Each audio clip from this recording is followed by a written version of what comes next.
പിറവം നഗരസഭയുടെ മുൻ ചെയർമാനും കെപിസിസി നിർവാഹക സമിതി അംഗവുമായിരുന്ന സാബു കെ ജേക്കബ് കോൺഗ്രസ് പാർട്ടിയുടെ പ്രാഥമിക അംഗത്വത്തിൽ നിന്ന് രാജിവെച്ചു. പിറവം മണ്ഡലത്തിൽ കോൺഗ്രസിനുള്ളിലെ അവഗണനയും എംഎൽഎയുടെ സമീപനവുമാണ് രാജിക്ക് കാരണമെന്ന് സാബു കെ ജേക്കബ് വ്യക്തമാക്കി. ഇനിയും പൊതുപ്രവർത്തന രംഗത്ത് സജീവമായി തുടരുമെന്നും അദ്ദേഹം വാർത്താസമ്മേളനത്തിൽ അറിയിച്ചു. പിറവം നഗരസഭയുടെ മുൻ ചെയർമാനും കെപിസിസി നിർവാഹക സമിതി അംഗവുമായിരുന്ന സാബു കെ ജേക്കബ് കോൺഗ്രസ് പാർട്ടിയിൽ നിന്നും പ്രാഥമിക അംഗത്വം രാജിവെച്ചു. യുഡിഎഫ് പിറവം മണ്ഡലം ചെയർമാനായി പ്രവർത്തിച്ചിരുന്ന സാബു കെ ജേക്കബ് 2010 പിറവം പഞ്ചായത്തിന്റെ ഭരണം LDF-ൽ നിന്ന് തിരിച്ചുപിടിച്ച് പഞ്ചായത്ത് പ്രസിഡന്റായി. തുടർന്ന് പിറവം നഗരസഭയായപ്പോൾ UDF-ന് ഭരണം ലഭിക്കുകയും സാബു കെ ജേക്കബ് നഗരസഭാ ചെയർമാനാവുകയും ചെയ്തു. ഈ കാലയളവിൽ പിറവം MLA ആയിരുന്ന അനൂപ് ജേക്കബ് MLA ഫണ്ടിൽ നിന്ന് നഗരസഭയ്ക്ക് പഞ്ചായത്തിനും ആവശ്യമായ ഫണ്ടുകൾ അനുവദിച്ചില്ലെന്ന് സാബു കെ ജേക്കബ് ആരോപിച്ചു.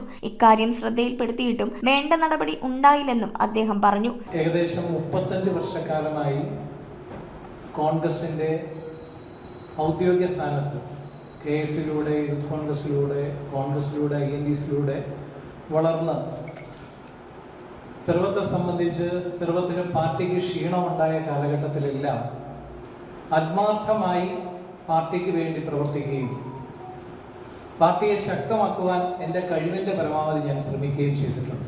ശ്രീ അനൂപ് ജേക്കബ് MLA ആയി മന്ത്രിയായി കടന്നു വന്നതിന് ശേഷം ഞാൻ നേരിടേണ്ടി വന്ന പ്രശ്നങ്ങൾ വളരെ വലുതാണ്.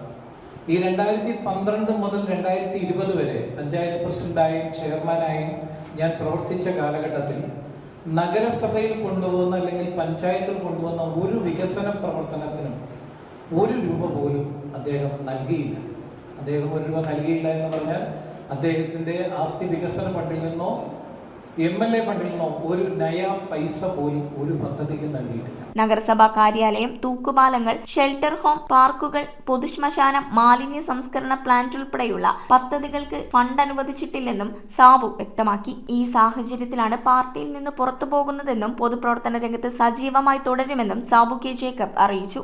ഒരു പൊതുശ്മശാനം അതിനെ സംബന്ധിച്ച് പറയുമ്പോൾ മൂവാറ്റുപുഴയും തൃപ്പൂണിത്തുറയും പോയി ബോഡി ദഹിപ്പിക്കേണ്ട ഒരു ഗതികേട് സാധാരണക്കാരായ ഹൈന്ദവരായ ആളുകൾക്ക് ഉണ്ടായിരുന്നെങ്കിൽ അതിനൊരു മാറ്റം വരുത്തുവാൻ കൊച്ചിൻ റിഫൈനറിയുടെ BPCL-ന്റെ പണം അന്നത്തെ ശ്രീ ഉമ്മൻചാണ്ടി സാറിനെ കൊണ്ട് പറഞ്ഞ് അനുവദിപ്പിച്ച് അത് കണ്ണീറ്റുമലയിൽ സ്ഥാപിച്ച് പ്രവർത്തനം നടത്തിയപ്പോഴും അതിനു വേണ്ട സപ്പോർട്ടിങ് പല കാര്യങ്ങളും അതിനു വേണ്ടി വന്നു.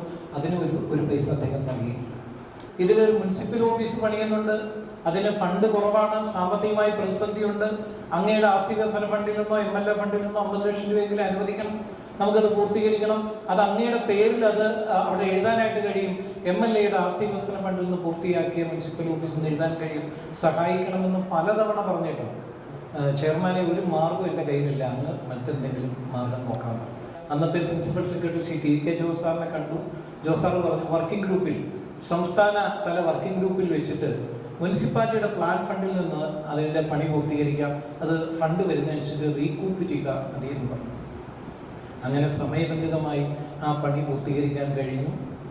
ആ പൂർത്തീകരിക്കുന്ന സമയത്ത് എനിക്ക് അറിയിക്കാൻ കഴിഞ്ഞു അദ്ദേഹത്തിൻ്റെ തന്നെ പാർട്ടിയിൽപ്പെട്ട ഒരു കൗൺസിലർക്ക് 50 ലക്ഷം രൂപ അദ്ദേഹം അനുവദിക്കുന്നു. അങ്ങയുടെ പേരുകൾ അവിടെ ആലേഖനം ചെയ്യപ്പെടേണ്ടതാണ്, അതുകൊണ്ട് അങ്ങ് ആ പണം തരേണ്ടതായിരുന്നു എന്ന് പറഞ്ഞപ്പോൾ എൻ്റെ കയ്യിൽ പണമില്ലായിരുന്നു. അപ്പം ഞാൻ ചോദിച്ചു, ഇന്ന പോലെ ഒരാൾക്ക് പണം അനുവദിച്ചല്ലോ 50 ലക്ഷം രൂപ, അങ്ങേക്കത് എനിക്ക് തരാമായിരുന്നല്ലോ, എനിക്കല്ല മുനിസിപ്പാലിറ്റിക്ക് തരാമായിരുന്നു. അത് ഞാൻ തീരുമാനിക്കേണ്ട കാര്യമാണ്, ഞാൻ തീരുമാനിച്ചോളാം, നിങ്ങൾ എന്നെ പഠിപ്പിക്കണ്ടായിരുന്നു. അവിടെ മുതൽ അസ്വാരസ്യം തുടങ്ങി 2019. അങ്ങനെ പിന്നീട് അദ്ദേഹം എന്നെ UDF-ൽ നിന്ന് ഒഴിവാക്കാനുള്ള ഒരു ശ്രമമാണ് നടത്തിയത്. ഞാൻ ഈ നിമിഷം രാജിവെക്കുവാൻ തയ്യാറാക്കിയാണ്. അതാണ് ഞാൻ ഈ പ്രസ് റിലീസ് വിളിച്ചതിനുള്ള കാരണം എനിക്ക് മുന്നോട്ട് പോകാനായിട്ട് കഴിയുന്നൊരു സാഹചര്യത്തില്ല. എന്നെ വല്ലാതെ ഇൻസൾട്ട് ചെയ്യുന്നു, എന്നെ മാറ്റി നിർത്തുന്നു. പാർട്ടി പരിപാടികൾ പോയിട്ട് കോൺഗ്രസിൻ്റെ വാർഡ് കമ്മിറ്റിയിൽ പോലും ബൂത്ത് കമ്മിറ്റികൾ പോലും എന്നെ വിളിക്കുന്നില്ല, എന്നെ വിളിക്കരുതെന്ന് നിർദ്ദേശം കൊടുക്കുന്നു. ഇത് വളരെ കൃത്യമായി തദ്ദേശ തെരഞ്ഞെടുപ്പിന് മുമ്പ് തന്നെ എൻ്റെ ഒരു ഇൻ്റർവ്യൂവിലൂടെ ഞാൻ ഈ കാര്യങ്ങൾ കൃത്യമായി പറഞ്ഞിട്ടുണ്ട്. അതിനുശേഷം ഞാൻ എൻ്റെ രാഷ്ട്രീയം തീരുമാനിക്കും, മുന്നോട്ട് പോകും എന്ന് പറഞ്ഞു. തദ്ദേശ തെരഞ്ഞെടുപ്പിൽ ഒരു കോൺഗ്രസ്സുകാരന് ബുദ്ധിമുട്ടുണ്ടാകരുത് എന്ന് വിചാരിച്ചാണ് ഞാൻ പാനൽ പോലും നടത്താതെ, ഞാൻ റിബൽ സ്ഥാനാർത്ഥിയാകാൻ നിൽക്കാതെ പാർട്ടിയുടെ അച്ചടക്കം പാലിച്ച് തന്നെ മുന്നോട്ട് പോയത്. പക്ഷെ പിന്നീടും എന്നെ പരിഗണിക്കുന്നില്ല എന്ന് കണ്ടപ്പോഴാണ് വളരെ വേദനയോടെ ഞാൻ ഈ തീരുമാനമെടുക്കുന്നത്. നിങ്ങളുടെ എല്ലാവരെയും അറിവിലേക്കായി ഞാൻ ഇന്ന് ബഹുമാനായ KPCC പ്രസിഡന്റ്, DCC പ്രസിഡന്റ് അതുപോലെ മുൻ KPC പ്രസിഡന്റും മുൻ മന്ത്രിയുമായിരുന്ന AICC വർക്കിംഗ് കമ്മിറ്റി അംഗവുമായിരുന്ന ബഹുമാനായ രമേശ് ചെന്നിത്തല അവർക്ക് മെയിൽ ചെയ്യുകയും കത്ത് രജിസ്റ്റർ ചെയ്ത് അയക്കുകയും ചെയ്തിട്ടുണ്ട്. ആ വിവരം ഏറ്റവും ഖേദത്തോടെയാണ് ഞാൻ നിങ്ങളെ അറിയിക്കുന്നു. പക്ഷേ പൊതുപ്രവർത്തന രംഗത്ത് ഞാൻ ഇനിയും ഉണ്ടാവും. News bureau, Piravom.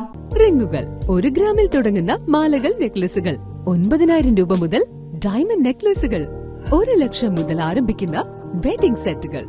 കൂടാതെ നിങ്ങളുടെ പഴയ സ്വർണത്തിന് ഏറ്റവും ഉയർന്ന മൂല്യവും. Maharaja gold and diamonds,